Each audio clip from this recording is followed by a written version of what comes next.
Praise the Lord. जय मसीह की। सबसे पहले मैं परमेश्वर का धन्यवाद करता हूं कि परमेश्वर ने हमें इतना अच्छा परिवार दिया है, 1V4 परिवार। और उसमें हम भारत के कोने कोने से, अलग अलग राज्यों में, अलग अलग शहरों से हम भाई बहन जुड़े हैं। और इतना प्यार आपस में हम यहाँ पे देख रहे हैं। और है इतना तो सगे खून के रिश्तों में नहीं होता, लेकिन सगे खून से भी बड़ा रिश्ता होता है, यीशु का खून का रिश्ता। तो ये मैसेज आज का जो है, what is divinity and who is divine. What is divinity and who is divine. Divya कौन है और दिव्यता क्या है। शायद हिंदी इंग्लिश समझने वालों को भी शायद समझ में ना आए, मैं बताना चाहता हूं। आपने देखा होगा ना, आजकल के बहुत सारे जो प्रचारक हैं वो अपने आप को मैन ऑफ गॉड, क्या मैन ऑफ गॉड रिप्रेजेंट करते हैं। I am man of God, I have super natural power, या कह सकते हैं मेरे पास परमेश्वर का सामर्थ्य है। तो जो इस तरीके से जो जिन्हें कहा जाता है, जो एक मनुष्य से बढ़कर होता है, मतलब किसी को छुआ और चंगा हो गया, या किसी के लिए प्रार्थना किया तो चंगा हो गया। तो जो भी मनुष्य नहीं कर सकता और परमेश्वर उसे करा सकता है, या कोई और ताकत उसे करा सकती है, तो उसे क्या बोलते हैं, दिव्यता। और जो ये कर सकता है, जो व्यक्ति ये जो कर सकता है, उसे क्या बोलते हैं, दिव्य। मतलब इस ताकत को जो परमेश्वर की ओर से मिलती है, इस सामर्थ को, इस शक्ति को जो परमेश्वर की ओर से मिलती है, उसे क्या बोलते हैं, डिविनिटी, दिव्यता। और जो ये कर सके उसे क्या बोलते हैं, डिवाइन, या फिर दिव्य। तो कौन है दिव्य, कौन है डिवाइन? क्या वह जिसने मुर्दे जिंदा कर दिए? क्या वह जिसने सर पे हाथ रखकर प्रार्थना किया और वो चंगा हो गया? क्या फिर वह जिसे स्वर्गीय भेदों की समझ है? या फिर वह जो बड़ी बड़ी भविष्यवाणियां करता है? क्या फिर वह जो बड़े बड़े सपनों के अर्थ बता देता है? कौन है दिव्य? क्या है डेफिनेशन दिव्यता की? मेरे प्यारे भाई बहनों, मैं आपको बताना चाहता हूं, ये जितनी भी चीजें यहां मैंने बोली हैं, ये मनुष्य की नहीं है। अगर इस मनुष्य इसे करता भी है तो भी ये प्रभु का ही सामर्थ होता है, जिसे परमेश्वर इस्तेमाल करता है। तो मान लीजिए, अगर मैंने किसी को छुआ और प्रार्थना की और वो चंगा हो गया, तो I am not divine. Divine is Holi spirit, जिसके द्वारा ये कार्य हुआ है। लेकिन फिर भी इस धरती पर पवित्र आत्मा में होकर कुछ बातें हैं, कुछ चिन्ह हैं जो डिविनिटी को दर्शाते हैं। और जिनमें ये हैं, बड़े ध्यान से, जिनमें ये हैं वो दिव्य हैं और वो डिवाइन हैं। तो आज ये हम बात करेंगे पवित्र आत्मा का फल। गलातियों 5:22-24। प्रेम, आनंद, धीरज, कृपा, भलाई, विश्वास, नम्रता और संयम। आत्मा का फल एक ही होता है, फ्रूट ऑफ होली स्पिरिट। और यहां प्रभु ने मेरे 9 साथी दिए हैं 1V4 परिवार में। ये 9 हमारे कोर कमेटी के सदस्य हैं। वो एक एक करके हमारे बीच में ये प्रूव करेंगे कि कैसे ये जो 9 चिन्ह हैं, ये ही असली डिविनिटी है। और जिनमें हैं वो ही डिवाइन है, और जिनमें नहीं है तो चाहे वो कुछ भी कर लें, मुर्दों को भी जिंदा करते हैं, तो वो डिवाइन नहीं है। वो केवल एक जरिया है जिन्हें परमेश्वर इस्तेमाल कर रहा है, क्योंकि ऐसों के लिए प्रभु ने पहले ही कह दिया है मत्ती 7 में। मत्ती 7:22 लगाओ बेटा, बस मत्ती 7:22। उस दिन बहुतेरे, ये कौन कह रहा है, ये प्रभु कह रहे हैं, हम सब जानते हैं। उस दिन बहुतेरे, बहुत सारे ऐसे मुझसे कहेंगे, हे प्रभु, हे प्रभु, क्या हमने तेरे नाम से भविष्यवाणी नहीं की, क्या तेरे नाम से दुष्ट आत्माओं को नहीं निकाला? आजकल तो केवल दुष्ट आत्मा छू फायर, है ना? एक आया शू, अरे शू क्या निकाला भाई, बता तो दे। क्या तेरे नाम से भविष्यवाणी की दुष्ट आत्माओं को नहीं निकाला? और तेरे नाम से बड़े अचंभे के काम नहीं किए? टच फायर, क्या होता है? कर देना, करें क्या? टच, वो गिर गया उधर। और एक वीडियो देखा मेरा, वो जो मैंने डाला था, उसको टच किया, वो पुलपिट पे भी चढ़ गया। देखा था वो? किसने देखा था वीडियो? देखा था ना? वो दौड़ रहा, भाग रहा है, ऐसा लग रहा है उसमें कोई दुष्ट आत्मा घुस गई। अरे अगर पवित्र आत्मा का सामर्थ होता तो वो क्या करता? वो आनंदित होता, वो घुटनों के बल आ जाता, घुटनों के बल। पवित्र आत्मा में इंसान घुटनों के बल आता है। किस में आता है? गिर जाता है दंडवत की दिशा में, पीछे नहीं गिरता। जब पवित्र आत्मा की सामर्थ आती है, तो यहां लिखा है, क्या हमने अचंभे के काम नहीं किए? तब मैं उनसे खुलकर कह दूंगा कि मैंने तुमको कभी नहीं जाना। ये कुकर्म है, ये कुकर्म का काम है। देखो तो ये क्या है? ये दिव्यता है। ये तो कुकर्म का काम बता रहा है प्रभु। क्यों बता रहा है? क्योंकि ये तेरे नहीं थे, मैंने तुझसे करवाए थे, लेकिन तेरे अपने खुद के काम कुकर्म के थे, इसलिए अब गेट आउट फ्रॉम हियर। तो यहां मैं ज्यादा समय नहीं लूंगा, एक एक करके सभी भाई बहनों को यहां पर जो 9 हम यहां चिन्ह हम साबित करेंगे, क्योंकि ये गुण जो 9 चिन्ह हैं ये मनुष्य के नहीं है, इसलिए मनुष्यों में पाए नहीं जाते हैं। तो सबसे पहले हमारे कोर कमेटी के सदस्य भाई संजीव। आगे लिखा है यूहन्ना 3:16 में कि परमेश्वर ने जगत से ऐसा प्रेम किया कि उसने अपना एक लौता पुत्र, पहले तो यह ध्यान देंगे कि परमेश्वर ने जगत से प्रेम रखा था। रखा में मतलब होता है बहुत गहरा। यूहन्ना रचित सुसमाचार 8:32 में क्या रखा है? क्या बोला वहां पर? जो सत्य को जानेंगे, मानेंगे नहीं, जानेंगे और रखेंगे, क्योंकि विश्वास रखना और करने में अंतर होता है। हालेलुया। विश्वास करने में और रखने में क्या होता है? अंतर होता है। अरे दुष्ट आत्माएं विश्वास करती हैं पर रखती नहीं है, और जो विश्वास को रखता है, जो धरोहर को रखता है, वो वही प्रेम परमेश्वर ने रखा था, जो यीशु मसीह अपने जीवन से प्रकट करके दिखाते हैं कि देखो मैं विश्वास रखता हूं। हालेलुया। जो कि मेरे पिता ने मुझे कार्य किए, वो कार्य करके मैं सफल होके दिखाऊंगा। हालेलुया।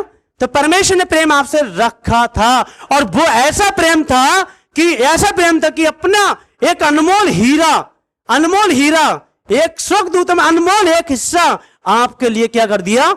गिफ्ट कर दिया। प्रेम में तो सिर्फ एक ही है केवल, वो है यीशु मसीह। हालेलुया। यीशु मसीह ही सब बातें सह गया, और ये उसका प्रेम ही था। हालेलुया। जो मरते मरते समय भी दम उसके प्राणों पे बीत रही थी, और शरीर उसके छूटने पे था, और फिर भी वो उससे डाकू कहता है, हे यीशु नासरी, अपने स्वर्ग में मेरी भी गिनती लेना। उसने कहा तू आज ही, तू कल नहीं, आज ही मेरे साथ स्वर्ग में होगा। हालेलुया। कहां पर होगा? स्वर्ग में। मरते समय भी वो डाकू को, कुकर्मी को क्या कर गया? बचा गया। ये उसका प्रेम था। क्या मरते समय भी क्या हम दूसरे के लिए आज ऐसा करने का प्रयास करते हैं कि हमारी घड़ी भर सांस भी रह जाए, और ये भाई मेरा बच जाए। अरे मरते समय तो वो डाकू को बचा गया, और कहते रहा जिसने उसे सताया कि हे पिता इन्हें तू क्षमा कर दे, ये नहीं जानते कि क्या कर रहे हैं। यूहन्ना में लिखा ये बात, लूका 23:34 में। हालेलुया। सब बातें सताते रहे उसके लिए, पता नहीं क्या क्या बातें करने लगे उसके विषय में। फिर वो कह रहा है पिता इनको तो क्षमा कर दे। इतने प्रेम से भरा हुआ कि 7 अनमोल वाणियां प्रेम से भर के उसने बोल दी। हालेलुया। क्या ऐसा प्रेम हमने अभी किसी मनुष्य में देखा है? क्या ऐसा प्रेम हमने किसी मनुष्य में देखा है? ये किस में हो सकता है? केवल प्रभु यीशु मसीह में भी। हालेलुया। केवल प्रभु यीशु मसीह में ही है। और वह तो कुरिन्थियों 1:15 और 1:4 में लिखा है कि वह तो हमारे पापों के लिए मर गया और गाड़ा गया, और 30 दिन मुर्दों में से जी उठा है। हालेलुया। वह हमारे पापों के लिए सब काम सह गया। और पौलुस क्या कहते हैं प्रेम के विषय में? पौलुस कहते हैं प्रेम के विषय में यदि तुम भविष्यवाणी ना कर सको, बड़े ध्यान से, यदि तुम भविष्यवाणी ना कर सको तो ना सही, क्या भाई लगा दीजिए, पहला ग्रंथ 13 का 1-2 में ही है, ठीक है। यदि तुम भविष्यवाणी ना कर सको तो ना सही, और तुम किसी को चंगा ना कर सको तो ना सही। समझे बात आप? भविष्यवाणी नबूवत ना कर सको कोई बात नहीं है, चंगा ना कर सको कोई बात नहीं है, और तुम अपनी प्रार्थना से अगर पहाड़ों को ना हटा सको तो अभी कोई बात नहीं है, तुम अन्य भाषा में बात ना कर सको तो अभी कोई बात नहीं है, केवल तुम प्रेम रख लो, इसी में परमेश्वर की इच्छा जाहिर होती है। हालेलुया। आज लोग समझते हैं कि हमें अन्य भाषा का वरदान। देखिए, मैं अन्य भाषा विरोध में नहीं हूं, आपको सबसे पहले ये चाहता हूं, मैं इस बात समझ आता हूं, मैं अन्य भाषा विरोध में नहीं हूं, ठीक है। अन्य भाषा का वरदान होता है, वो होता है जिसे मिला होगा, मुझे नहीं मिला है, मगर वो दावा करते कि हम अन्य भाषा वरदान मिल गया तो हमारे पास पवित्र आत्मा है। क्या मुझे अन्य भाषा वरदान नहीं, क्या मेरे पास पवित्र आत्मा नहीं है? क्या बिना पवित्र आत्मा ही कार्य कर रहे हैं हम?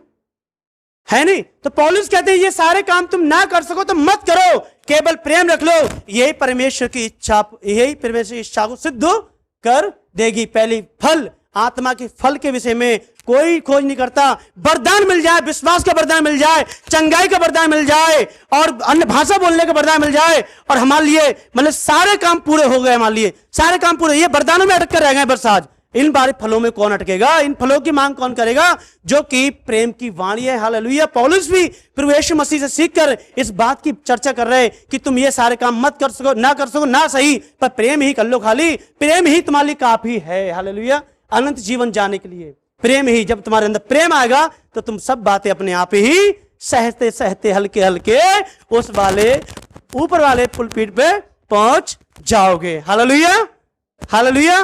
क्योंकि एक बच्चे पढ़ के मैं अब अंतिम चरण में, बस समय का तो ध्यान है, यूहन्ना पहले यूहन्ना 4:7-8-12 तक है। क्योंकि परमेश्वर प्रेम है, और प्रियो हम आपस में प्रेम रखें, क्योंकि प्रेम परमेश्वर से है, और जो कोई प्रेम करता है वह परमेश्वर से जन्मा है और परमेश्वर को जानता है। जो प्रेम नहीं रखता वह परमेश्वर को नहीं जानता है, क्योंकि परमेश्वर प्रेम है और परमेश्वर को कभी किसी ने नहीं देखा है। यदि हम आपस में प्रेम करें रखें तो परमेश्वर हम में बना रहता है, उसका प्रेम हम में सिद्ध हो गया है। हालेलुया। उसका प्रेम किसमें सिद्ध हो गया है? हम में। यदि हम आपस में प्रेम करें तो परमेश्वर हमारे अंदर देखो जाएगा। हालेलुया। आपस में अगर प्रेम रखें तो ऐसी बातें, गुण की बातें कौन से कर सकता है आपके लिए? केवल एक ही, वो है सच्चा परमेश्वर। हालेलुया।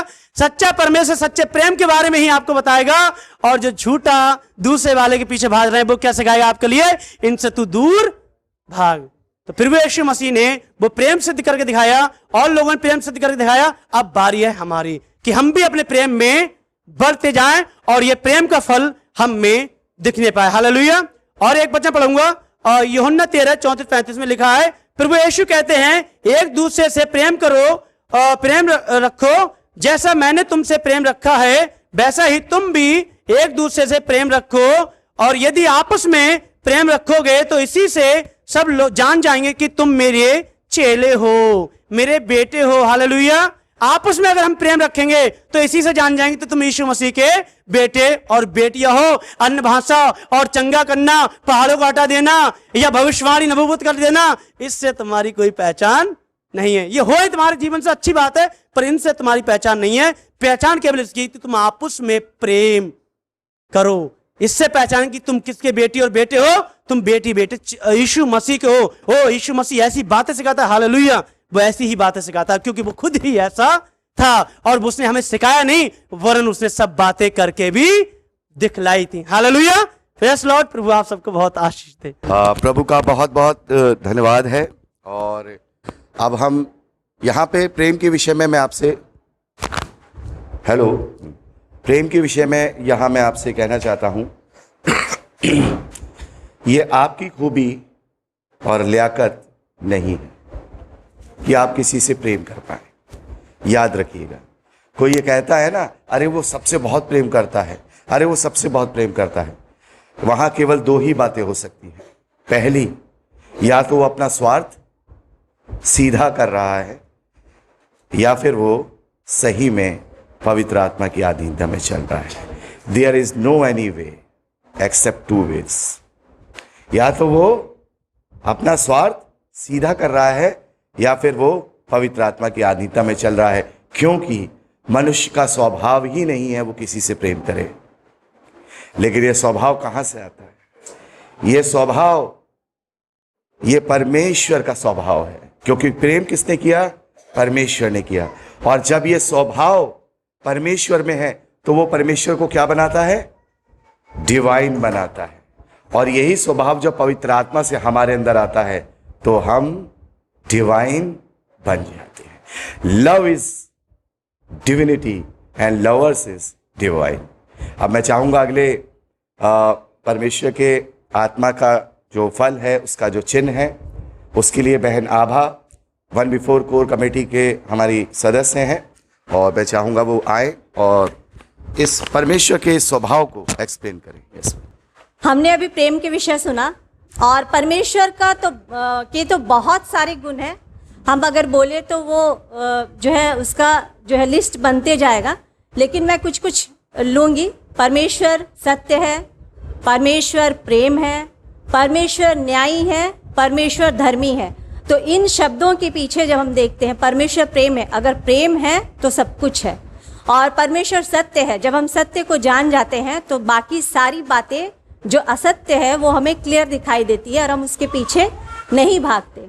परमेश्वर न्यायी है, परमेश्वर धर्मी है, मतलब परमेश्वर जो करता है वो न्याय के साथ करता है और धर्म है उसका काम, तो वो कभी गलत नहीं होता। वो जो करता है वो न्याय और धर्म ही होता है।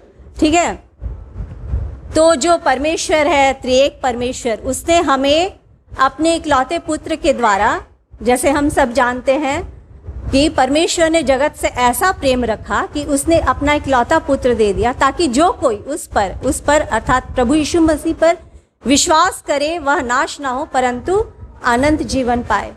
तो हम देखते हैं कि जब हम प्रभु यीशु मसीह का अंगीकार करते हैं और उसे अपने जीवन में ग्रहण करते हैं, तो प्रभु पर विश्वास करने के द्वारा, उसके बलिदान के द्वारा, प्रभु के कहे अनुसार प्रभु एक सहायक हमें देता है, जो है पवित्र आत्मा।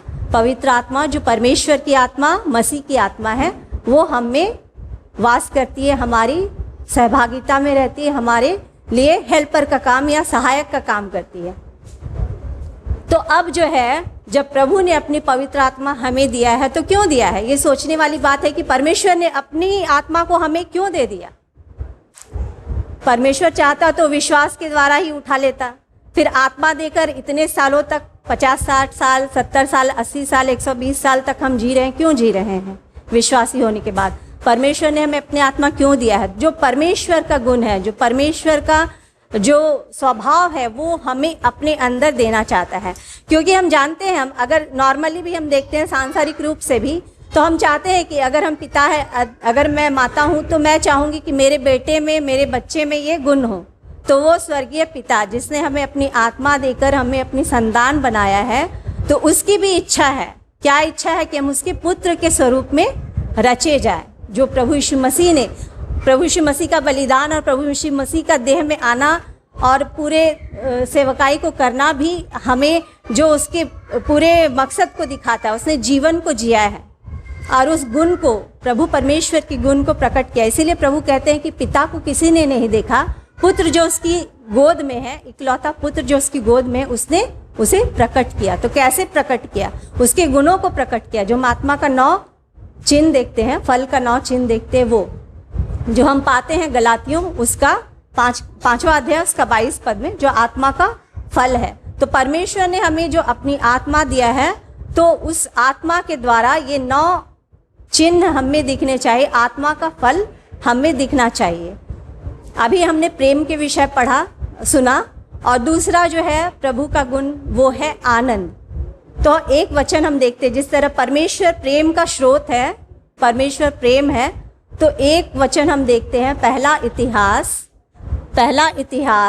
फर्स्ट इतिहास 16 एंड वर्स 27, 16 उसका 27। पहला इतिहास उसका 16 और पद 27 वर्स 27,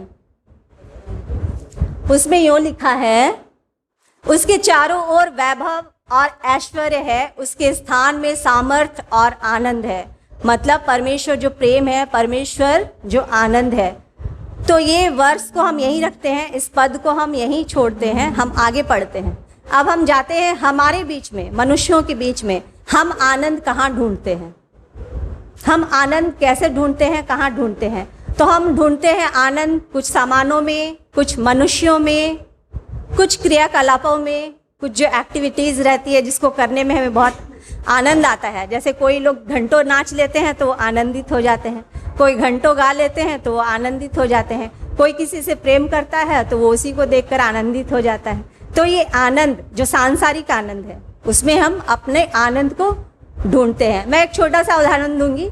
जैसे मैंने एक मनपसंद ड्रेस खरीदी जो मुझे बहुत प्रिय थी, बहुत अच्छी लगी और मैंने उसे खरीद ली। अब 2-3 बार पहनने के बाद पता चला कि वो कहीं लग के फट गई। अब मैं रो रही हूँ, मेरी सुंदर ड्रेस चली गई, फट गई। अब मैं इसे कैसे पहनूं? अगर मैं उसे रफू भी करा लूँ तो वो ब्यूटीफुल, सुंदर नहीं लगेगी और मेरा आनंद कहाँ गया? जब मैं उसे खरीद कर और पहन कर खुश हुई थी, आनंद हुई थी, तो वो आनंद अगर मेरे उस मनपसंद वस्तु में थी तो अब वो आनंद कहाँ गया? तो ये एक सांसारिक उदाहरण है। मैं आत्मिक उदाहरण से भी लूँगी। जैसे किसी का आनंद रहता है, जैसे मैं मेरा ही आनंद ले लेती हूँ। अगर मेरा आनंद है वचन प्रचार में, प्रभु की महिमा स्तुति के गीत गाने में, और मैंने वचन प्रचार किया और मैं बहुत खुश थी कि मैंने जो वचन प्रचार किया है बहुत अच्छा किया है। अब आ गए भाई संजीव, उन्होंने मुझसे अच्छा बोल दिया और मैं कुढ़ रही हूँ, मुझसे अच्छा कैसे बोल सकते हैं? और पूरा दिन मेरा उसी में लगा है कि भाई संजीव मुझसे अच्छा कैसे बोल सकते हैं। तो कहाँ गया वो आनंद? अगर मैं प्रभु के वचनों के प्रचार करके, प्रभु के गीतों को गा करके मैं खुद को आनंदित महसूस कर रही थी, तो अब वो आनंद गया कहाँ? तो ये आनंद जो है वो क्या हो गया? क्षणभंगुर है, मतलब तुरंत मिटने वाला है। तो अब असली आनंद जो अनश्वर है वो कहाँ है? जो मैंने कहा था पहला इतिहास उसका 16वां अध्याय उसका 27 पद में कि परमेश्वर के निकट क्या है? सामर्थ और आनंद है। जब हम इस संगति से दूर होते हैं, जब उसकी आत्मा जो परमेश्वर ने हमें दिया है, वो आनंद हमें दिया है, जब हम इससे दूर होते हैं तो वो हम खो देते हैं, आनंद को खो देते हैं। तो यही बात था कि मैं प्रचार तो कर रही थी, मैं गीत तो गा रही थी प्रभु ही के, लेकिन प्रभु की आत्मा का जो दान वरदान है, जो उसके गुण है, जो फल है, वो मुझ में नहीं है। इसीलिए मैं, भाई तो मेरे भाई है, लेकिन मैं उनसे ईर्ष्या रख ली और मेरा आनंद खो गया। तो कहने का मतलब है कि हम असली आनंद को ढूंढे, और वो आनंद कहाँ मिलेगा? तो जो जैसे मैंने कहा कि आनंद परमेश्वर के पास है, तो मैं कुछ प्रश्न रखूंगी कि परमेश्वर जो आनंद, जो स्वयं आनंद है, उसका आनंद क्या है? परमेश्वर जो स्वयं आनंद है उसका आनंद क्या है? और मैं उत्तर वचन से देती हूँ। सपन्या उसका 3रा अध्याय उसका 17 पद, सपन्या 3:17 वर्ष। परमेश्वर का आनंद हमसे है कि हम परमेश्वर के निकट जाएं। परमेश्वर का आनंद कहाँ है? कि हम मतलब हर मनुष्य जो आदम के पाप के कारण परमेश्वर से दूर हो गया, उस आनंद को परमेश्वर फिर से पाना चाहता है कि हम परमेश्वर के निकट जाएं। और लूका 15:10 के अनुसार परमेश्वर के यहाँ स्वर्ग में आनंद होता है जब एक खोई हुई भेड़ मिल जाती है ना? हमने खोई हुई भेड़ का दृष्टांत सुना हुआ है। जब कोई भटकी हुई, खोई हुई भेड़ को परमेश्वर ढूंढ ले आता है तो स्वर्ग में उसके लिए आनंद होता है। और वचन मैं नहीं पढ़ती, लेकिन परमेश्वर चाहता है कि कोई नाश न हो, सब अनंत जीवन पाए। और वचन स्पष्ट कहता है कि परमेश्वर कहता है कि मैं किसी दुष्ट के मरने से प्रसन्न नहीं होता, वरन इससे प्रसन्न होता हूं कि दुष्ट अपना मार्ग छोड़कर मेरी ओर फिरे। तो परमेश्वर का आनंद कहाँ है? कि एक दुष्ट जो है अपनी दुष्टता छोड़कर, अपना मार्ग छोड़कर परमेश्वर की ओर फिरे। और आदम के कारण जो हम मनुष्य जाति परमेश्वर से दूर हो गए हैं, हम परमेश्वर के निकट आए। ये परमेश्वर का आनंद है और परमेश्वर नहीं चाहता कि कोई नाश हो। इसीलिए अब जो है हम अपने आनंद को, जैसे मैंने कहा कि मैंने मनपसंद ड्रेस देखी और मैंने उसे खरीद लिया। परमेश्वर ने अपने आनंद को पूरा करने के लिए क्या किया? परमेश्वर ने अपने आनंद को पूरा करने के लिए क्या किया? परमेश्वर ने अपने आनंद को पूरा करने के लिए अपने इकलौते पुत्र की बलि दी है, ताकि हम जो आदम के संतान परमेश्वर से दूर हो गए थे, उस महान बलिदान के द्वारा परमेश्वर के करीब आए, निकट आए। और परमेश्वर ने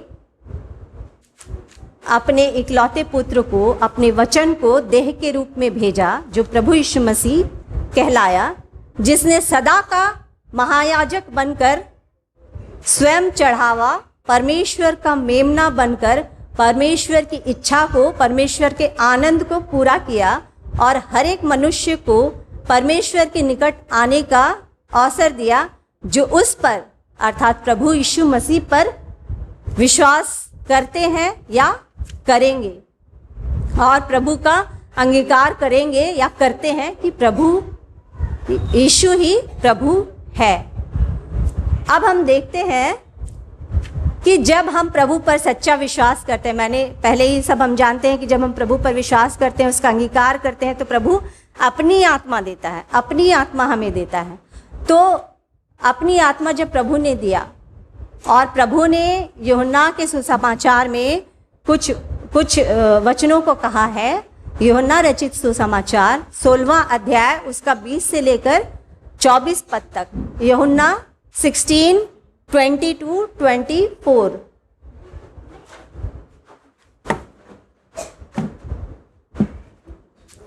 प्रभु का वचन कहता है,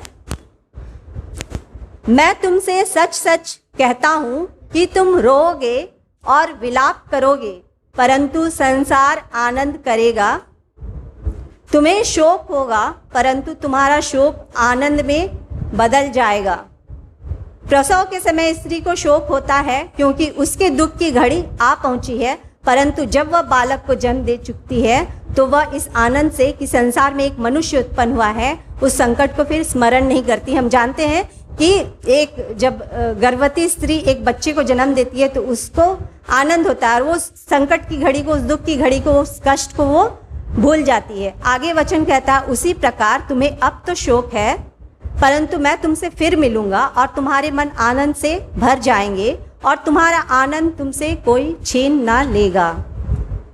प्रभु ने ये बातें अपने क्रूसिफिकेशन से पहले अपने चेलों को कही थी कि प्रभु उनसे दूर हो रहे थे। जो समय प्रभु के पकड़वाने का था, प्रभु के सताए जाने का था और प्रभु के क्रूसिफिकेशन का था, उस समय तक, और प्रभु जब प्रभु जो है उनको दिखाई देगा, तब तक जो गैपिंग थी, उस समय शिष्य जो है, चेले जो है दुख में थे, शोक में थे। लेकिन प्रभु कहते हैं कि और मैं तुमसे फिर मिलूंगा, परंतु मैं तुमसे फिर मिलूंगा और तुम्हारे मन आनंद से भर जाएंगे और तुम्हारा आनंद तुमसे कोई छीन न लेगा। हम देखते हैं कि प्रभु जो है शिष्यों को दिखाई दिए, है ना, अपने शिष्यों के बीच में वो प्रकट हुए, उनके साथ मछली रोटी खाई और उनसे बातें की। थोमा को कहा, आ मेरे छेद में हाथ डालकर देख ले, उंगली डालकर देख ले। तो ये सारी बातें हुई, तो फिर प्रभु स्वर्ग में उठा लिए गए, मतलब उनका स्वर्गारोहण हो गया।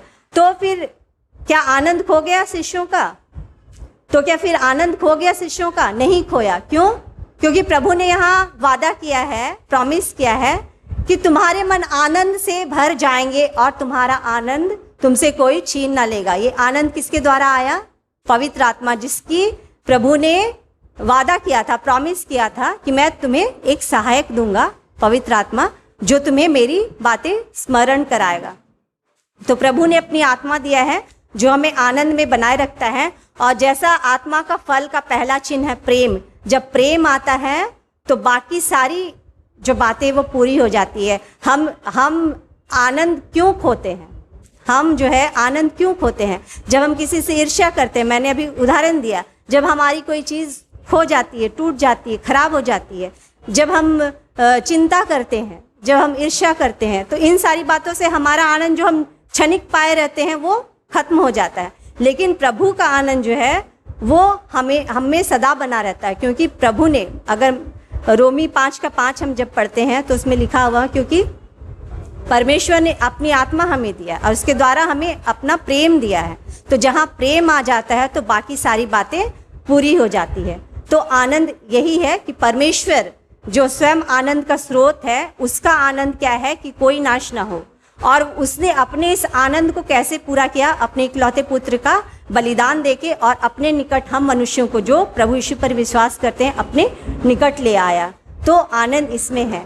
तो यही है आनंद के विषय में कि जब हम प्रभु में बने रहते हैं, उसके प्रेम में बने रहते हैं, उससे जुड़े रहते हैं, उस स्रोत से, तो ये जो आनंद है, जो पवित्र आत्मा का आनंद है, वो हमसे कोई छीन नहीं लेता। और हम आनंदित तब किस में होते हैं? परमेश्वर की इच्छा के अनुसार जीवन जीने में, जो प्रभु ने जिया। प्रभु ने क्या किया?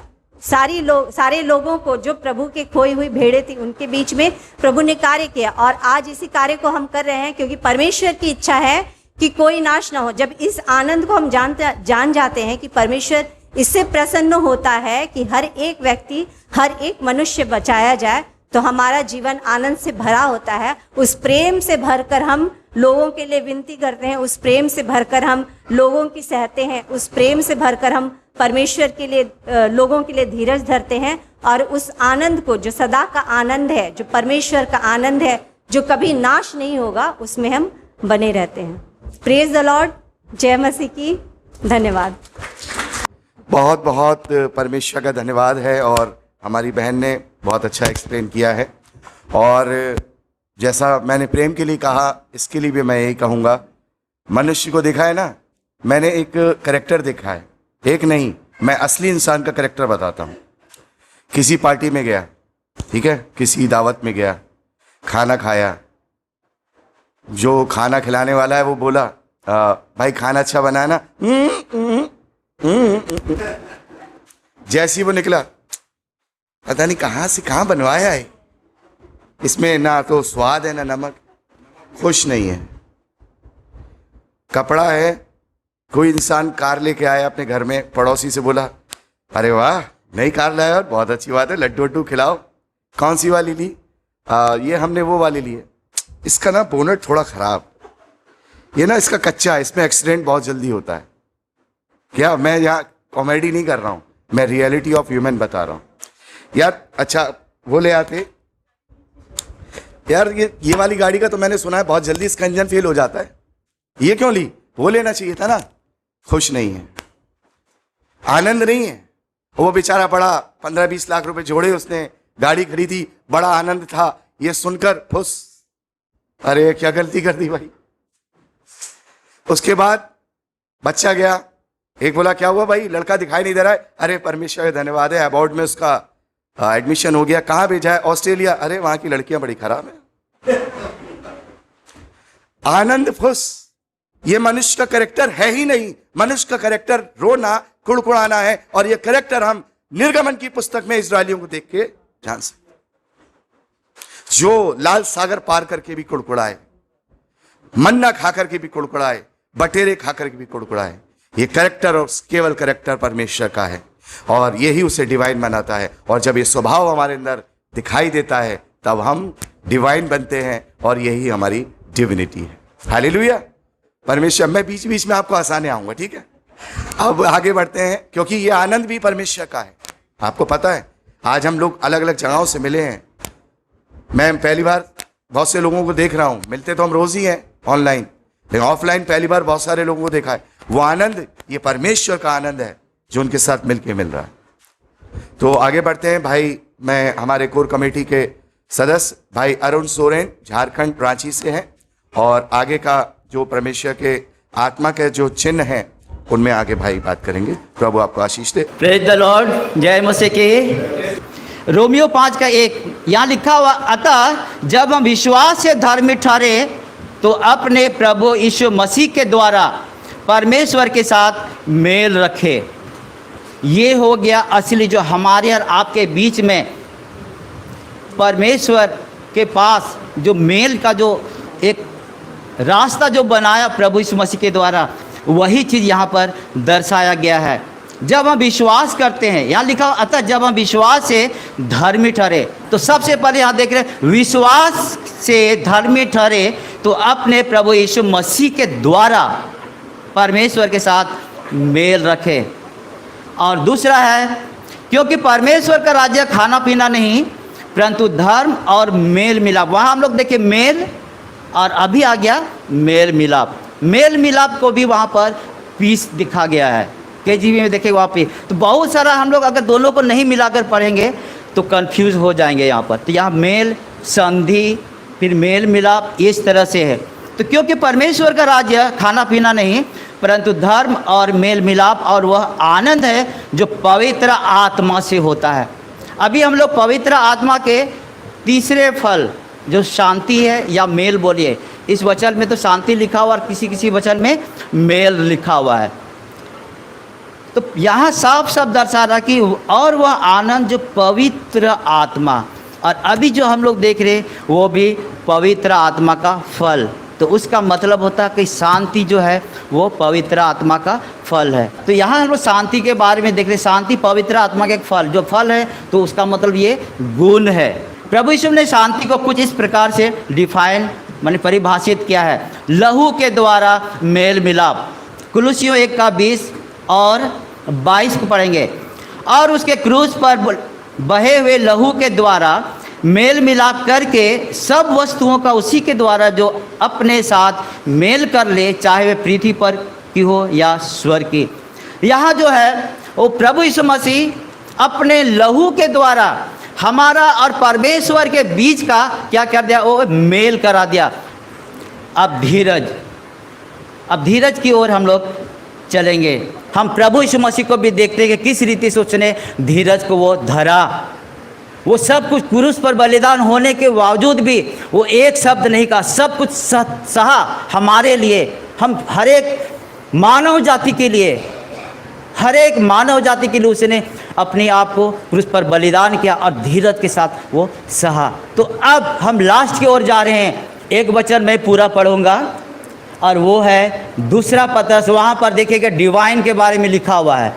दूसरा पतरस 1:3-11।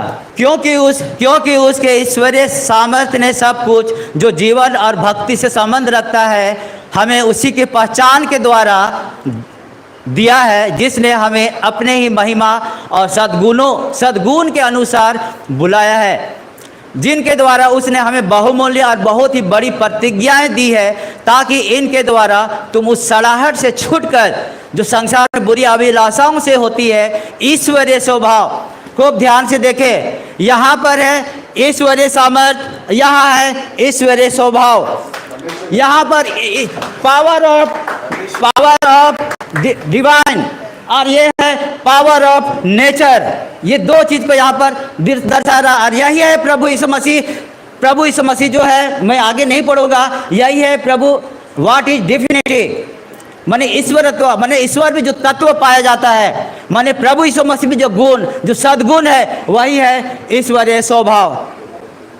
तो परमेश्वर हमें इस वचन के द्वारा बड़ी आशीष दे। Thank you. बहुत ही अच्छे तरीके से भाई ने दोनों जो हमारे टॉपिक थे, जो प्रभु के आत्मा के चिन्ह थे वो बताए, मेल और धीरज, पीस एंड पेशेंस। और भाई ने यह बात क्लियर कर दी वचन के द्वारा, ईश्वरीय स्वभाव के संभागी हो जाओ, ईश्वरीय स्वभाव के संभागी हो जाओ। मनुष्य का स्वभाव मेल का नहीं है। जब ये सरमन पूरा हो जाएगा, अगर समय मिला तो बताऊंगा, ये आत्मा का चिन्ह के 9 फल हैं, लेकिन दुष्ट आत्मा का फल भी, उसकी भी 9 चिन्ह होते हैं। नहीं समझे? आत्मा का फल उसके 9 चिन्ह हैं, दुष्ट आत्मा अर्थात शैतान का फल के भी 9 चिन्ह हैं। और मैं क्या बताऊं इसको, बस इसका क्या करते जाइए, अपोजिट करते जाइए।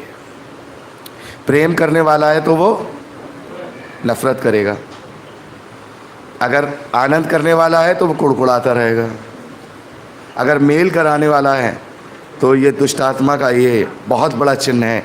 आपको आसपास बहुत जगह मिल जाएंगे, मेल कराने वाला तो कोई नहीं है, लड़ाई कराने वाले बहुत, उन्हें मज़ा आता है। इसलिए परमेश्वर का स्वभाव है। भाई ने एक्सप्लेन कर दिया, टाइम नहीं लूँगा। तो मैं अब बुलाना चाहूँगा हमारी बहन प्रियदर्शनी सोनी, जो कि उड़ीसा से हैं। प्रेज द लॉर्ड, जय मसीह की। कैसे हैं आप सभी लोग? परमेश्वर का जो नेक्स्ट जो गुण है उनका, वो है कृपा, जिसको हम इंग्लिश में काइंडनेस कहते हैं।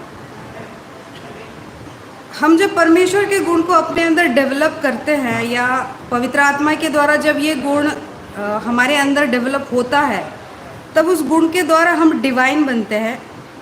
परमेश्वर की कृपा, कृपा क्या होती है? क्या आप बता सकते हैं कृपा क्या हो सकती है? क्या उसकी डेफिनेशन है? जब कोई परेशानी में हम किसी को देखते हैं, जब तकलीफ़ में हम किसी को देखते हैं और हम उससे निस्वार्थ से हेल्प करते हैं, या फिर जो मन भावना हमारे अंदर आता है कि हाँ हमें इसको हेल्प करनी चाहिए, जो भावना अंदर हमारे अंदर आती है, उसको कहा जाता है कृपा। बिना एग्जाम्पल के तो हमको कुछ समझ नहीं आएगा, क्योंकि बचपन से ही हमने पिक्चरें वगैरह देख के, जैसे कि बच्चे को कोई चीज़ समझाया जाता है तो ए फॉर एप्पल, उसको एप्पल का पिक्चर दिखाया जाता है, बी फॉर बॉल तो उसको बॉल का पिक्चर दिखाया जाता है। तो मैं आप सबके लिए एक एग्ज़ाम्पल लेके आई हूँ कि मान लीजिए कि किसी ऑफिस में कोई वर्कर है जिसकी सैलरी बहुत ही कम है और उसके ऊपर काफ़ी सारे रिस्पॉन्सिबिलिटी है, लेकिन उसके जो बॉस हैं वो उनको सही से सैलरी नहीं दे पा रहे हैं। बट उन्होंने देखा कि वाकई इस इंसान को ज़रूरत है सैलरी की, क्योंकि इसके ऊपर बहुत रिस्पॉन्सिबिलिटी है, और वो कृपा से भर गए। जब वो कृपा से भर गए तो उन्होंने क्या किया, उनके अंदर कृपा आई और उन्होंने उसको सैलरी बढ़ा दी। तो जब उन्होंने उसकी सैलरी बढ़ा दी तो बंदा तो खुशी हो ही जाएगा कि अरे वाह, मुझे बहुत अच्छी सैलरी मिल गई, अब मैं अपने परिवार का भरण पोषण कर सकता हूँ और अच्छे से उनको दे सकता हूँ, चाहे वो कपड़े हो, चाहे वो खाना हो, चाहे कहीं घूमने के लिए ले जाना हो। वैसे ही क्या है कि परमेश्वर ने ये जो कृपा हमें दी, जब वो बॉस उस कर्मचारी का सैलरी बढ़ाया, वो उस लायक नहीं था, फिर भी उसके लिए उसने बढ़ाया क्योंकि कृपा उसके अंदर आई। वैसे ही परमेश्वर ने अपनी कृपा अपने इकलौते पुत्र यीशु मसीह के द्वारा हम सभी मानव जाति पर दिखाया। कैसे? जब हम पापी ही थे तब उसने अपने प्रिय पुत्र को भेजा। कोई पापी के लिए अपनी जान देता है? कभी नहीं देता होगा। मुझे लगता है कि कोई भी गलत काम करता होगा तो मुझे नहीं लगता कि हम उसके पनिशमेंट अपने ऊपर ले लें और बोल दें कि अरे इसे छोड़ दो, कभी नहीं बोलेंगे। लेकिन परमेश्वर जो है, उसका असीम प्रेम जो है, वो उसको ये गुण प्रकट कराता है, अपनी काइंडनेस दिखाता है अपने इकलौते पुत्र के ज़रिए। और परमेश्वर का वचन कहता है कि जब हम पापी ही थे तब उसने अपने आप को हमारे लिए बलिदान किया। यीशु मसीह ने अपने आप को बलिदान किया, और जब हम पाप में फंसे हुए थे और हमारी कोई योग्यता नहीं थी कि हम उसको पुकारें, हम उसके पास जाएं, तब उसने ये एक्ट किया। ये परमेश्वर की कृपा के नेचर को दर्शाता है। तो परमेश्वर यहाँ पे अपनी कृपा जब हमको देता है तो उसी चीज़ को हमें यूटिलाइज करके दूसरों को हमें बताना है परमेश्वर के सुसमाचार के बारे में, क्योंकि हम नहीं चाहेंगे कि वो जो सेम तकलीफ से गुजर रही है, कल उसको बीमारी हो रही है, उसके घर में गरीबी आ रही है, उसी चीज़ के ऊपर वो फोकस करके बैठा है और वो सिर्फ परमेश्वर से इसलिए मांग रहा है कि उसको पैसा मिल जाए, वो चंगाई प्राप्त करे और तरह तरह की चीज़ें। लेकिन परमेश्वर का जो मकसद है कि हर एक व्यक्ति, हर एक आत्मा बचाई जाए। तो हमारा जो कर्तव्य है कि हम दूसरों तक उसके वचन को पहुंचाएं, परमेश्वर का वचन जो कि जीवन है। हम यही चाहते हैं कि जैसे उसने हमारी पोजीशन यीशु मसीह के द्वारा चेंज कर दी, ताकि हम पापी से फिर धार्मिक जीवन जीने लगे जो यीशु मसीह का है। हम चाहते हैं कि दूसरे लोग भी यीशु मसीह को जाने, उसके वचन को जाने, और उनकी पोजीशन भी नीचली स्तर से होके ऊपर स्तर पे आ जाए। मतलब वो भी परमेश्वर की धार्मिकता, परमेश्वर की प्रेम को वो समझ सके। और यही क्वालिटी जब हमारे अंदर आती है तो उसी चीज़ को कहा जाता है डिवाइन। और प्रभु यीशु मसीह में, परमेश्वर में वही क्वालिटी थी कृपा, जो कि उसको डिवाइन कहता है। तो इसी चीज़ के साथ मैं आपको सभी को यही आग्रह करूँगी, मैसेज दूँगी कि जब हम प्रभु में आगे बढ़ते हैं और प्रभु में जब भरने लगते हैं, उसकी हर एक गुण से जब हम भरने लगते हैं, तो हमारा काम ये नहीं कि बस रुक जाएं, बाइबल पढ़ें, प्रेयर करें, हमें दूसरों को भी बताना है परमेश्वर के उस गुण को, उस असीम प्रेम को जो उसने क्रूस पे हम सभी के लिए, सिर्फ क्रिश्चियन लोगों के लिए नहीं, सभी मानव जाति के लिए उसने दिया था। और सभी से हम गॉस्पेल शेयर करें, चाहे वो सुने चाहे वो ना सुने, तो भी हमें अपना काम करते जाना है। धन्यवाद देती हूँ और सबको जय मसीह की। परमेश्वर कृपा करता है, गाता नहीं है। और मनुष्य जब कृपा करता है तो जब तक आप जीवित तो आपके सामने गाता रहेगा। तो ऐसी कृपा परमेश्वर चाहता है जो परमेश्वर गाता है। मैंने आपके ऊपर कोई कृपा की, अरुण भाई ठीक है भाई, मैं तो ऐसा ही हूँ, मैं तो बड़ी कृपा करता हूँ। अच्छा, मेरे साथ ऐसे आप बर्ताव कर रहे हो, भूल गया मैंने तेरे लिए क्या किया था जब तू ऐसा था। परमेश्वर नहीं कहता है। अगर ये कृपा आपके अंदर, कृपा बहुतों में, आप ये मत सोचिए, इस दुनिया में बहुत कृपावान बैठे हैं, एक से बढ़कर कृपावान बैठा है। ऐसा ऐसा कृपावान बैठा है कि कृपा करने के लिए उनका दिल उमड़ता है, लेकिन वो परमेश्वर के संभागीय गुण वाली कृपा नहीं, क्योंकि वो चाहता है कि ये जिंदगी भर मुझे फर्शी सलाम करता है, क्योंकि मैंने इसके साथ किया तो अब ये मेरा गुलाम हो गया। लेकिन परमेश्वर ये नहीं चाहता कि मैंने अपने इकलौते को तुमको देकर जो तुझ पर कृपा करी है, तुम मुझे फर्शी सलाम कर, दूसरे धर्म सिखाते होंगे। मेरा प्रभु कहता है, मैंने प्रेम में तुझे अपने निकट पवित्र और निर्दोष ठहराया है। प्रभु का धन्यवाद। अब मैं हमारी बहन उर्सुला फर्नांडिस मुंबई से हैं, हमारे 1 कोर कमेटी के सदस्य हैं। मैं चाहूँगा उनका स्वागत करें। और प्रेज द लॉर्ड एवरीवन। मेरा आज का टॉपिक है गुडनेस, यानी भलाई। जितने भी पवित्र आत्मा के फल हैं, ये परमेश्वर के गुण है। परमेश्वर के बिना ये गुण तो हमारे अंदर आ ही नहीं सकते हैं। परमेश्वर को जब हमें वो पवित्र आत्मा हम अंदर लेते हैं, तभी हम डिवाइन हो जाते हैं, हम इस भलाई करने वाले हो जाते हैं। ये परमेश्वर का गुण ही है जो पवित्र आत्मा के द्वारा हमें मिलता है। और जब हम भलाई करते हैं, तभी हम परमेश्वर के गुणों के संभागी बनते हैं। और परमेश्वर के संभागी बनकर हम इस चिन्ह के द्वारा डिवाइन बनते हैं, क्योंकि डिविनिटी परमेश्वर की है। लेकिन भलाई वो एक्ट है और गुडनेस वो एक्ट है जो करके दिखाया जाता है। मतलब कृपा का जो एक्ट है, यानी kindness, without kindness you cannot act, because kindness should be there, then only the goodness. Okay. मतलब कृपा का जो एक्ट है उसे भलाई कहते हैं। कृपा करके जो उसके साथ भलाई की, वही एक्ट भलाई होती है। तो परमेश्वर कृपा भी करता है और साथ में भलाई भी करता है, क्योंकि परमेश्वर का स्वभाव ही भलाई है। जैसे लुका में एक परमेश्वर ने एक दृष्टांत बोला है, दिया है गया है, जो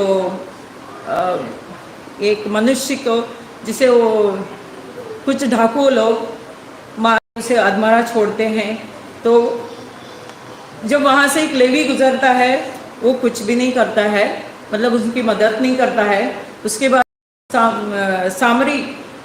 सामरी यात्री वहाँ से गुजरता है और वो उसको दया, उसके ऊपर उसकी दया, मतलब he felt mercy on the that person who was injured. उसके मन में दया है। Yes.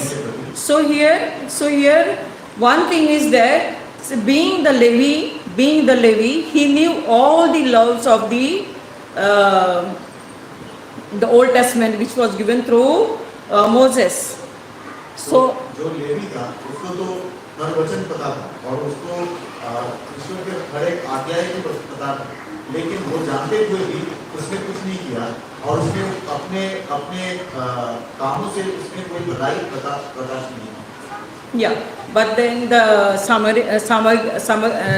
summary yatri, the travelers, he felt, and here what I am trying to say is, being the one who knew the love of God, he has not done anything to that particular person who was injured. But then the one who was the summary, he felt mercy on that particular man. So what I am trying to say is here is, who has done the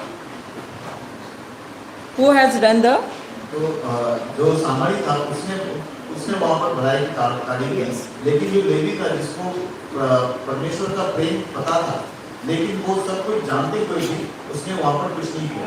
और एक सामरी जिसको सब लोग कुछ जानते हैं, वो इंसान के अंदर में, मन में वो भलाई और वो प्रेम प्रकाश हुआ। तो मसीह में मेरे प्रिय भाइयों और बहनों, भलाई एक ऐसा चरित्र है, एक हम नेक बनते जाते हैं, दूसरों का ध्यान रखते हैं और भले बनते जाते हैं। पवित्र आत्मा में भलाई ढूंढता है और एक ऐसा हृदय जो कि भलाई ढूंढता है और भलाई के कार्य करता है। अगर हम इस भलाई के फल को अपनी हृदय में पूरी तरीके से उत्पन्न करें तो फिर हमारे पास हमारा प्रभु जैसा हृदय होगा जो कि पवित्र और दाग रहित है। बस उतना ही है। So thanks to everyone. I hope I have done my best. Praise the Lord. मैं परमेश्वर धन्यवाद करता हूँ और हमें एक दूसरे को अप्रिशिएट करना चाहिए। क्यों करना चाहिए? क्योंकि हम एक दूसरे को सिखाने और सीखने के लिए जमा हुए। तो मेरी बहन की हिंदी बहुत अच्छी नहीं है, लेकिन उसके बाद भी मेरे कहने पर बहन ने हिंदी में सब्जेक्ट तैयार किया और आपने बहुत अच्छा किया बहन, बहुत अच्छा किया। और मेरा विश्वास है कि जब तक अब ये सरमन जैसे देगी ना, तो हमें इंग्लिश आ जाएगी और इन्हें हिंदी आ जाएगी।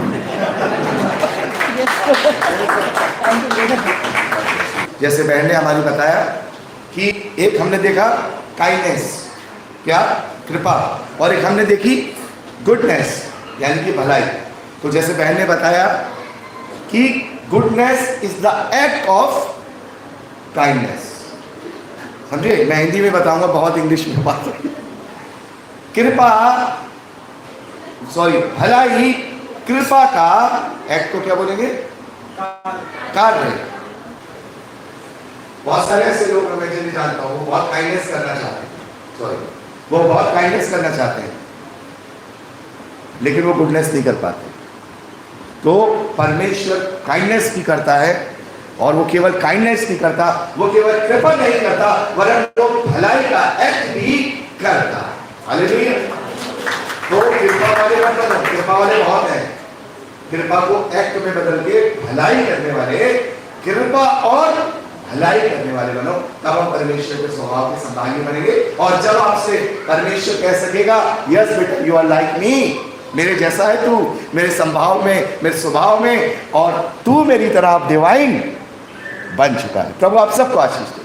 सिस्टर अनुग्रही जो कि उड़ीसा से हैं, और मैं चाहूँगा बड़े ही ध्यान से आप लोग सुने, बहुत ही इंपॉर्टेंट चिन्ह के विषय हम बात करेंगे। बहन अनुग्रही आई।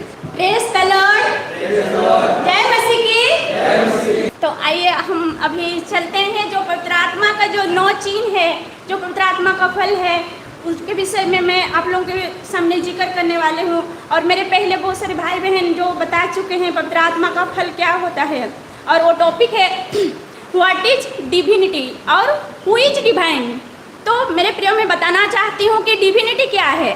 डिविनिटी जो पवित्र आत्मा का जो फल है, जो 9 चिन्ह है, वही परमेश्वर की डिविनिटी है। और जो 9 के 9 चिन्ह जो पाए जाते हैं, जो गलती अध्याय उसका 5वें उसका 23 और 24 अध्याय में हम पाते हैं, तो यही गुण परमेश्वर को डिवाइन बनाती है। तो हु इज डिवाइन, तो कौन दिव्य है? जब हम ये जो डिवाइन, जो उनके विषय में जो बातें करना चाहती हूँ, कौन दिव्य है, जब हम परमेश्वर के उस गुण को जो 9 चिन्ह है उसको जब हम अपने अंदर में डेवलप करते हैं या पवित्र आत्मा के माध्यम से जब हमारे अंदर में वो डेवलप होती है तो तब हम डिवाइन बन जाते हैं। तो मैं वो 9 चिन्हों में से मैं एक चिन्ह के बारे में आपके सामने में रखना चाहती हूँ। चिन्ह है नम्रता। तो नम्रता क्या है? नम्रता का परिभाषा क्या है? जिसे ह्यूमिलिटी या हम्बलनेस बोला जाता है। तो वो है परमेश्वर का स्वाभाविक गुण है और उसका मतलब है अपने मन में, अपने स्वभाव में दीन होना है। और वो जो नम्रता है वो अपने भलाई कभी नहीं चाहता है, वो हमेशा दूसरों की भलाई चाहता है। मेरे प्रिय में बताना चाहती हूँ, डिविनिटी एक ऐसा चिन्ह है जो अंधेरे में रहे हुए मनुष्यों को उजियाला दिखा। चिन्ह हम जैसे जानते हैं, परमेश्वर हमारा ज्योति है, उनका जो विरोधी कौन है? शैतान है, जो अंधकार है, वो हमेशा हमें अंधकार की ओर ले जाती है। और शैतान के अंदर यही जो नम्रता का जो गुण है ना रहने के कारण वो अहंकार से भर जाता है और वो पूरी तरह से परमेश्वर की सामने से वो अलग हो जाती है। तो जो व्यक्ति नम्र नहीं है वो क्या है? अहंकारी है। क्योंकि अहंकारी व्यक्ति कभी भी नम्र नहीं हो सकती है। मेरे प्रियो में बताना चाहती हूँ, ये जो नम्र गुण है परमेश्वर का गुण है, ये मनुष्य का गुण नहीं है। जैसे हम जानते हैं ये परमेश्वर का ये स्वभाव जो ईश्वरीय गुण है, जैसे हम पवित्र शास्त्र में पाते हैं। मेरे प्रियो, मैं बताना चाहती हूँ, जैसे परमेश्वर ने हमारे लिए अपने एकलौते पुत्र को जो बच्चन को देधारी किया, तो आइए हम पढ़ते हैं। परमेश्वर एक जगत का सृष्टिकर्ता होने के नाते भी वो हमारे लिए, हम जैसे पापी इंसान के लिए वो कैसे नम्र बन गया। जैसे हम पाते हैं यूहन्ना रचित सुसमाचार उसका पहला अध्याय उसका 1 से लेकर 3 पद तक हम पढ़ते हैं। तो उसमें इस तरह लिखा गया है, आदि में वचन था और वचन परमेश्वर के साथ था और वही परमेश्वर था। यही आदि में परमेश्वर के साथ था। सब कुछ उसी के द्वारा उत्पन्न हुआ और जो कुछ उत्पन्न हुआ उसमें कोई भी वस्तु उसके बिना उत्पन्न नहीं हुई। मेरे प्रियो, हम जानते हैं प्रभु यीशु मसीह जो त्रिएक परमेश्वर का एक परमेश्वर है, वो जगत का सृष्टि करता है, फिर भी वो हमारे खातिर उन्होंने अपने आप को दीन किया। जब वो इस धरती में आया तो पहले ही चरण में उसने अपने आप को दीन करता है मेरे प्रियो, और वो अपने आप को दीन करता है और क्रूस पर बलिदान हो जाता है। और जब वो परमेश्वर के उस महान योजना को पूरा करने के लिए, जिन्होंने परमेश्वर ने जगत की उत्पत्ति से पहले हमारे लिए बनाए थे, ताकि मनुष्य जो है वो नाश ना हो परंतु अनंत जीवन पाए, जैसे हम यूहन्ना रचित सुसमाचार 3 अध्याय उसका 16 पद में पाते हैं। तो जब वो परमेश्वर के उस महान योजना को पूरा करने के लिए वो यरूशलेम की ओर प्रवेश कर रहे थे, तब प्रभु यीशु मसीह ने किस तरह अपने जीवन से वो नम्रता को प्रकट करती है। हम पाते हैं मत्ती रचित सुसमाचार उसका 21 अध्याय उसका 5वें पद में, जो कि यशायाह भविष्यवक्ता का पुस्तक 62 अध्याय उसका पहला पद में और जकरिया का पुस्तक 9वें अध्याय से वो वचन कोट किया है। प्रभु यीशु मसीह ने किस तरह उस वचन को अपने जीवन में पूरा करता है। और जब वो यरूशलेम की ओर जाता है, हम पढ़ लेते हैं वो वचन को मत्ती 21 का 5वां अध्याय में, देख तेरा राजा तेरे पास आता है, मेहरून है और गधे पर बैठा है, वरन लद्दू के बच्चे पर। यहाँ पर मेरे प्रियो देखते हैं प्रभु यीशु मसीह जब वो अपने राज्य सिंहासन की ओर बढ़ रहा था, तो अपने आप को उस लद्दू के बच्चे वरन वो गधे पर सवार होकर बढ़ता है। वो गधे, वो लद्दू के बच्चे अपने आप को वो क्या दर्शाता है? वो नम्रता के गुण को प्रकट करती है। मेरे प्रियो, हम जानते हैं प्रभु यीशु मसीह किस तरह अपने आप को नम्र करते हैं। वो जो कि राजाओं का राजा, प्रभुओं का प्रभु है, वो अपने आप के अपने अंदर कभी भी वो घमंड जो अभिमान होता है वो कभी नहीं होता है। वो उनका हमारा कोई भी खूबी नहीं है, हम कुछ भी नहीं है, वो हमारे ही खातिर सब कुछ किया, लेकिन वो अपने आप को इतना नम्र किया, उसका कोई भी फायदा नहीं था, कोई भी बेनिफिट नहीं था। जैसे मैं डेफिनेशन या परिभाषा नम्रता में मैं आप सबों को बताई थी कि नम्रता एक ऐसे गुण है जो कभी अपनी भलाई नहीं चाहता है, वो हमेशा दूसरों की भलाई चाहता है और वो अपने आप को क्रूस पर बलिदान करके उस राज्य सिंहासन में जाने से पहले वो नम्र कर देता है। तो परमेश्वर का यही गुण उनको डिवाइन बनाती है कि वो कैसे नम्र है। तो हमें जब परमेश्वर के ये नम्रता गुण उनको डिवाइन बनाती है, तो जब हम परमेश्वर के इस गुण को अपने जीवन में ग्रहण करते हैं और उस परमेश्वर के सिखाए हुए वचन के अनुसार चलते हैं, तो हम भी क्या बनते हैं, डिवाइन या दिव्य बन जाते हैं। और उसी के अनुसार हमारे स्वभाव भी होने चाहिए मेरे प्रियो, क्योंकि समय बहुत कम है। अभी हम अपने आप को तैयार करने के साथ साथ हम दूसरे भाई बहन को भी बचाना है मेरे प्रियो। यही है हमारे 1 वीक फॉर मूवमेंट की मकसद। Thank you. जो ये गुण परमेश्वर का, ये गुण जो नम्रता का गुण यहाँ पर है, जो लास्ट में बहन ने जो डिफाइन किया कि परमेश्वर नम्र है, लेकिन उसकी नम्रता दिखावे की नहीं। जब उसके वचन पर, उसके जो उसने अपने बड़े नाम से भी अधिक महत्व दिया है, जब उसके ऊपर कोई गलत करने की कोशिश करता है या उसकी नम्रता को वो दुनियावी चीज़ों में बदलने की कोशिश करता है या उसकी व्यवस्था को, जो परमेश्वर की व्यवस्था है, उसे बदलने की कोशिश करता है, तो फिर परमेश्वर नम्र नहीं है। बहुत अच्छी बात सिस्टर आपने कही है कि हम नम्र तो हैं और हम बिल्कुल प्रभु ने जैसे कहा कि मैं तुम्हें कबूतरों के समान भेड़ियों के बीच में भेज रहा हूँ, तो कबूतर के समान भोले बनना और सांपों के समान सतर्क बनना। तो जहाँ पर हमें नम्रता की ज़रूरत है, हमको ऐसे कुछ जाना है जैसे हम कारपेट की तरफ नीचे आओ और लोग आपके ऊपर से चले जाएं। लेकिन जहाँ परमेश्वर की बात आती है तो आपको एक आग बन के खड़ा हो जाना है कि उससे टकरा कर हर एक विरोधी क्या हो जाए, नेस्त नाबूद। और जिसे प्रभु कहते हैं, मैंने तुम्हें सांपों और बिच्छुओं को रौंदने का अधिकार दिया। प्रभु का धन्यवाद है। आगे बढ़ेंगे अब, और बहुत ही महत्वपूर्ण विषय पर जो ये पवित्र आत्मा का चिन्ह है, और मैं समझता हूँ कि इसको बहुत ही कम लोग समझते हैं। प्रेम, आनंद, धीरज, कृपा, भलाई, विश्वास का जो चिन्ह है उसको बहुत कम लोग समझ पाते हैं कि आखिर ये जो चिन्ह है वो कौन सा विश्वास है, कैसा विश्वास है। तो हमारे कोर कमेटी के हमारे बड़े भाई सदस्य भाई डेस्मंड गोम्स को मैं आमंत्रित करूंगा, तालियों के साथ स्वागत करें। जय मसीह की सभी भाई बहनों को praise the Lord, praise the Lord. प्रभु का बहुत बहुत धन्यवाद कि आज हमें मौका मिला है कल की तरह कि कुछ प्रभु के वचन से कह पाऊँ। और बहुत ही महत्वपूर्ण बात है, भाई ने सही बताया कि ये जो विश्वास है हम बहुत समझ नहीं पाते हैं, बहुत लोग नहीं समझ पाते हैं। हम जानते हैं विश्वास, ट्रस्ट, विश्वास करो, हम उसी तरह हर एक कार्य को कर पाएंगे। लेकिन वो विश्वास जिसे अगर हम कहें वो है लॉयल्टी, और वो विश्वास जिसमें फेथफुलनेस है। आज इसी विषय में लेकर मैं कुछ कहना चाहूँगा। हम लोग सभी ने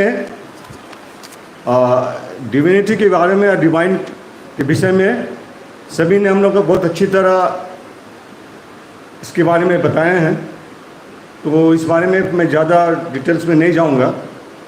मैं इतना ही कहूँगा कि हम देखते हैं बहुत सारे सामर्थ्य के काम करने वाले प्रचारक हैं जो बड़े बड़े अच्छे बोलने वाले हैं, अच्छे अच्छे ज्ञान रखने वाले हैं, बड़े बड़े चंगाई देते हैं। वो ये क्लेम करते हैं कि मैं मैन ऑफ गॉड हूँ और वो डिवाइन है। असल में वो नहीं जानते वो क्या कह रहे हैं। आज इसी विषय में लेकर हमें कुछ कहना है। डिविनिटी क्या है? डिविनिटी, असली डिविनिटी परमेश्वर का वो गुण है जो परमेश्वर बनता है, वो डिविनिटी है। सामर्थ्य के काम के द्वारा अगर वो परमेश्वर बनता तो वो कंप्लीट परमेश्वर नहीं होता, क्योंकि परमेश्वर का जो स्वाभाविक गुण है वो उसे परमेश्वर बनाता है। वो स्वाभाविक गुण हमारे बीच में भी आता है, ऐसा बात नहीं। कभी कभी हमें भी प्यार आता है, हमें भी वो दया आती है, हमें भी भलाई करने की इच्छा होती है, और हमें भी विश्वास भी आता है। कुछ पल के लिए फिर हम अपने इस दुनियादारी में चले जाते हैं। डिफरेंस वही है कि ये गुण हम सबको भी दिया गया है, लेकिन हम इसे रख नहीं पाते।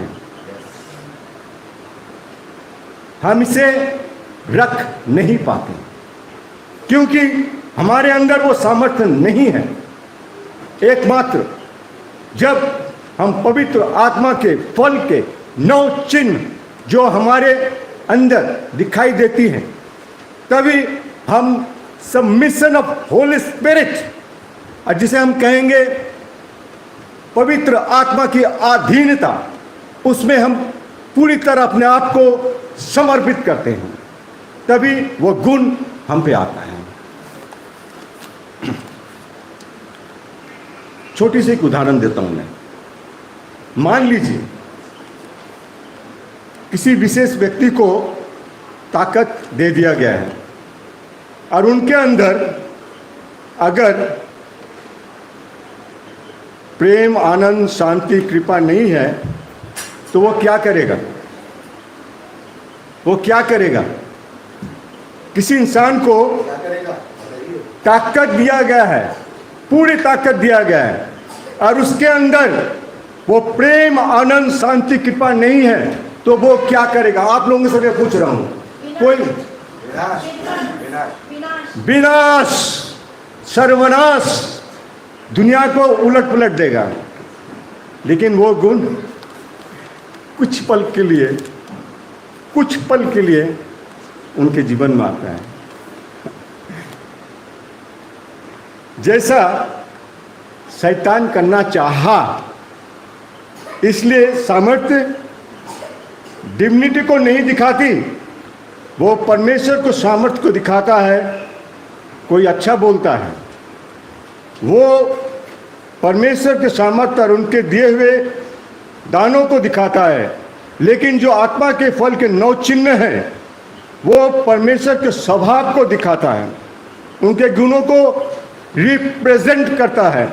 क्योंकि 9 बातें परमेश्वर के गुण को दिखाते, जैसे प्रेम, शांति, आनंद, कृपा, भलाई, धीरज, और उसके बाद आती है विश्वास योग्यता, फेथफुलनेस, लॉयल्टी। परमेश्वर के अपने आप से ये बात बहुत बड़ा गुण है। इस धरती पर क्या आप किसी को ऐसे विश्वास कर लेते हैं? किसी को हम विश्वास कर लेते हैं? नहीं। क्यों नहीं विश्वास करते हैं? हर एक धोखे देने वाले हैं, अपने स्वार्थ के लिए आते हैं, कार्य को करते हैं और भूल जाते हैं। यही है हमारी इस दुनियादारी के विश्वास। यह विश्वास, आज हम इसी विश्वास में आगे बढ़ते हैं। अब बहुत सारे हमारे रिश्तेदार, हमारे पहचान वाले दोस्त यार विश्वास करते हैं, आते हैं, और उन पर हम बहुत ट्रस्ट भी करते हैं, लेकिन ऐन वक्त पर वो धोखा दे देता है। क्योंकि हमारा स्वभाव है, हम इसे कभी भी नकार नहीं सकते। इस स्वभाव को इस धरती पर कोई विश्वास योग्य नहीं है, कोई भी नहीं है। कोई भी ऐसा नहीं जो विश्वास योग्य हो। केवल परमेश्वर विश्वास योग्य है। इसी विश्वास योग्यता के कारण प्रभु परमेश्वर डिवाइन है, ऐसे हम परमेश्वर का गुण समझते हैं। एक वचन हम खोलेंगे, प्रथम यूहन्ना 1 अध्याय 8 से 9 तक। इस वचन में हम पढ़ते हैं, यदि हम कहें कि हम में कुछ भी पाप नहीं तो अपने आप को हम धोखा देते हैं और हम में सत्य नहीं। यदि हम अपने पापों को मान लें तो वो हमारे पापों को क्षमा करने और हमें सब अधर्म से शुद्ध करने में विश्वास योग्य और धर्मी है। विश्वास योग्य और धर्मी है कौन? पिता परमेश्वर, वही एकमात्र विश्वास योग्य है। इस दुनिया में कोई भी किसी पर भी हम भरोसा नहीं कर सकते हैं। वो विश्वास, लॉयल्टी, वो विश्वास, फेथफुलनेस एकमात्र परमेश्वर के हैं। परमेश्वर के गुण हमें चेंज करता है।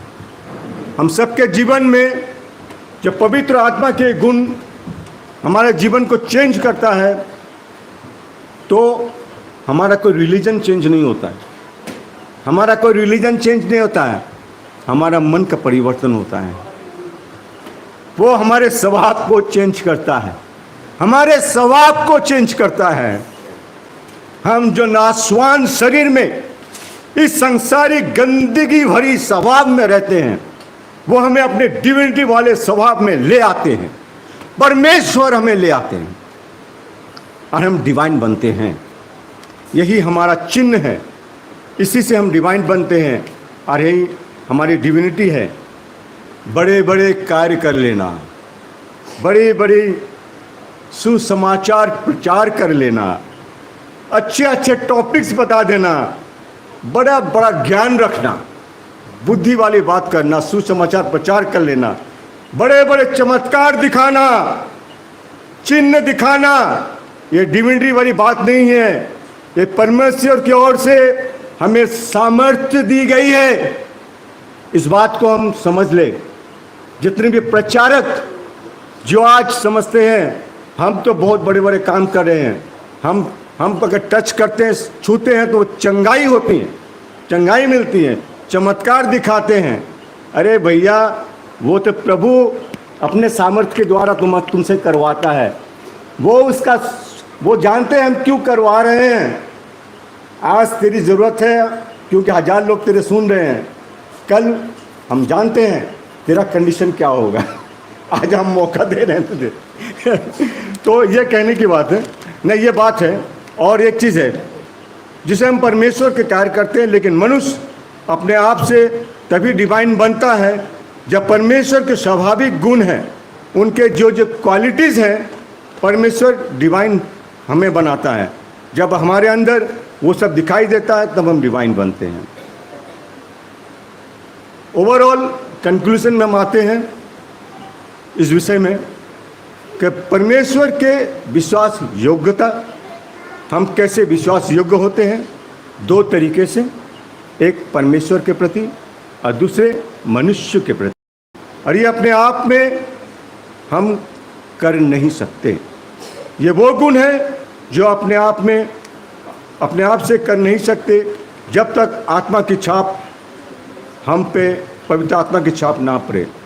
सबमिशन ऑफ होली स्पिरिट, संपूर्ण समर्पण पवित्र आत्मा की अधीनता में।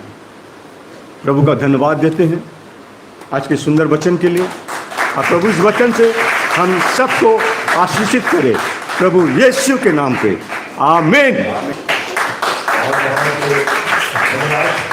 हमारे भाई भी इसमें गोम्स का और बहुत अच्छे से विश्वास योग्यता को यहाँ डिफाइन किया है। तो आज से आप समझ गए ये आत्मा का जो चिन्ह है ये कौन सा वाला विश्वास है। ये फेथफुलनेस वाला है, क्योंकि यही गुण सिर्फ परमेश्वर का है। मनुष्य तो धोखेबाज है, विश्वास योग्य केवल परमेश्वर है। और इसीलिए दाऊद कहते हैं, किसी को घोड़ों का, किसी को रथों का, किसी को घोड़ों का, किसी को रथों का, मैं तो केवल अपने यहोवा का ही नाम परमेश्वर। आइए, बहुत ही इम्पोर्टेंट जो चिन्ह है पवित्र आत्मा का, उसके विषय में हम बात करेंगे। और हमारे बहुत ही प्यारे भाई भाई अजय जायसवाल जो कि संयम के विषय में हमें बताएंगे। परमेश्वर का धन्यवाद हो कि सभी भाई बहन ने पवित्र आत्मा के जो 9 फल है उसके बारे में हमें बहुत खूबसूरत से बताया है। और मुझे लास्ट का मिला था जो कि संयम के बारे में, और मैं भी बड़े संयम के साथ बैठा था लास्ट में। परमेश्वर का धन्यवाद हो। आइए हम वचन में जाएंगे कि एक संयम हमारे जीवन में क्या लाता है। कि एक संयम जिस तरह आँख हमारे शरीर का दिया है, उसी तरह एक संयम भी हमारे ज़िंदगी का बहुत बड़ा मकसद है। आपको पता है जितने भी भाई बहन यहाँ से अभी कह के गए हैं, उनको भी अगर एक जवाबदारी जब भी मिलती है, पता है पहला परमेश्वर ना उनको संयम देता है। जब भी किसी भाई बहन को इतनी बड़ी जवाबदारी देता है तो परमेश्वर उन्हें संयम देता है। हालेलुया। हम जाएंगे वचन में जाएंगे कि देखेंगे हमारे परमेश्वर हमें कैसा सिखाए। क्योंकि इसके पहले पता है क्या, हमारे अंदर संयम नहीं था। जब हम प्रभु यीशु को नहीं जानते थे संयम क्या होता है हमें नहीं पता। कोई हमें बोलता था, एक बोलेगा हम उसको 2 गाली देते थे। सही बात है क्या? कोई कुछ भी बोलेगा, तू तेरे घर का इधर मत सुना, ऐसा बोलते थे। तू तेरे घर में कर, हमें मत सुना। लेकिन आज परमेश्वर में आने के बाद हम बड़े संयम से सह लेते हैं। हालेलुया।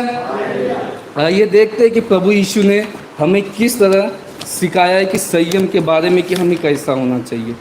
आइए हम वचन में जाएंगे, मत्ती का 26 अध्याय और उसके 67 वचन में।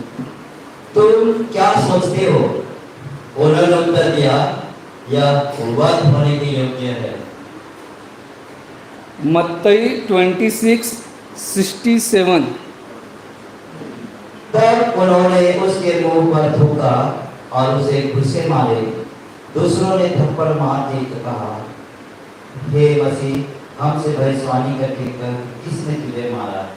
हालेलुया। किसके ऊपर? परमेश्वर के ऊपर थूका गया। किसके लिए?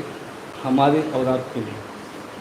लेकिन आपको पता है वो मार के वो पूछते भी हैं, अब तू भविष्यवाणी कर, तुझे किसने मारा?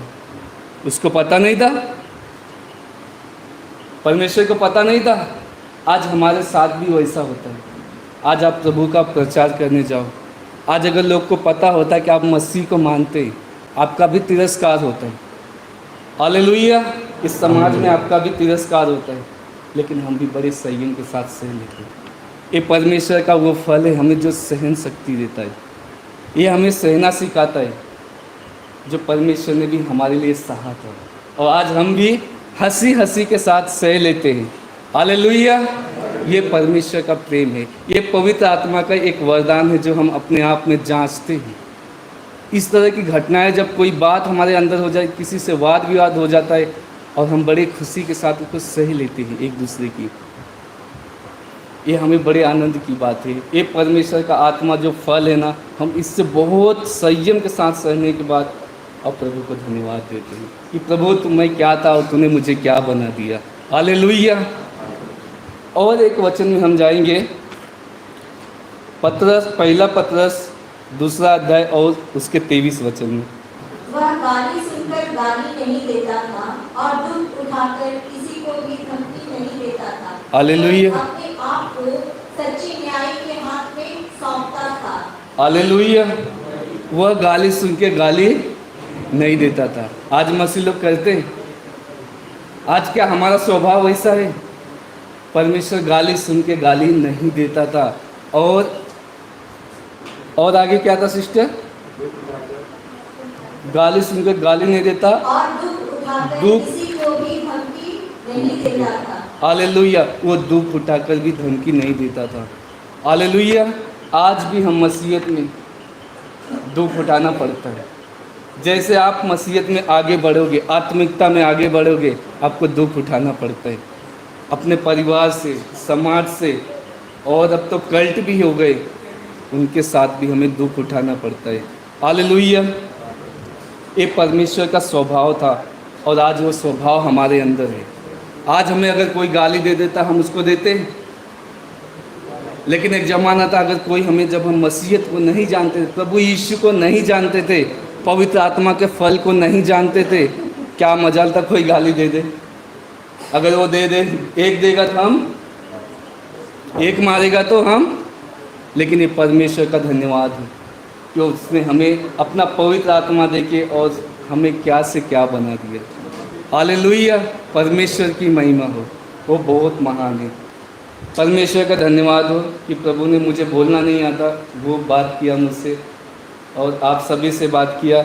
लास्ट में एक बात बोलूँगा और मेरा प्रचार ख़त्म करूँगा, क्योंकि लोग कहते हैं सब्र का फल,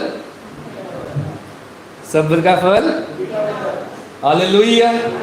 ये जब तक हमारा सब्र रहेगा, न्याय के अंत के टाइम पे हमें वो मीठा फल मिलेगा। बोलो यीशु मसीह की, बोलो यीशु मसीह की। सारी चीज़ों पर शैतान अटैक करता है। जब हम पवित्र आत्मा का फल, उसके चिन्ह अपने जीवन में लेके आते हैं, सारे बंदे जानते हैं कहाँ फेल होते हैं। और ये मेरा पर्सनल एक्सपीरियंस है। हम सब कुछ सही कर लेते हैं, सब पर विजय प्राप्त कर लेते हैं, फेल हो जाते हैं, हम संयम बनाते हैं। इसलिए सबसे पहले प्रेम से उसने शुरुआत की। लिखने वाला कोई साहित्य की किताब नहीं लिख रहा है, पौलुस लिखने वाला पवित्र आत्मा की प्रेरणा से लिख रहा है। पहले उसने प्रेम से शुरुआत की और अंत उसका संयम से किया। इसके पीछे एक बहुत बड़ा लॉजिक है कि जब प्रेम करना शुरू करते हैं तो बाकी बीच के जितने भी चिन्ह हैं वो हमारे अंदर आ जाते हैं। उसके बाद हमारे अंदर संयम उत्पन्न होता है, और अगर हम संयम से हार जाते हैं तो प्रेम से लेकर के सारी चीज़ें खत्म हो जाती हैं। शुरुआत प्रेम से होती है, अंत संयम खो देने से होती है। बहुत सारे ऐसे लोग हैं जिन्होंने अपने अपने जीवन में संयम खो दिए। कोई परख में संयम खो देता है, कोई सहन करने में संयम खो देता है, कोई किसी चीज़ में संयम खो देता है, कोई प्रेम करने में संयम खो देता है कि कितना प्रेम करें, कितनी सहन करें। लेकिन नहीं, प्रभु कहते हैं जो अंत तक धीरज करेगा वो उद्धार उसी को। प्रभु आप सबको बहुत आशीष दे।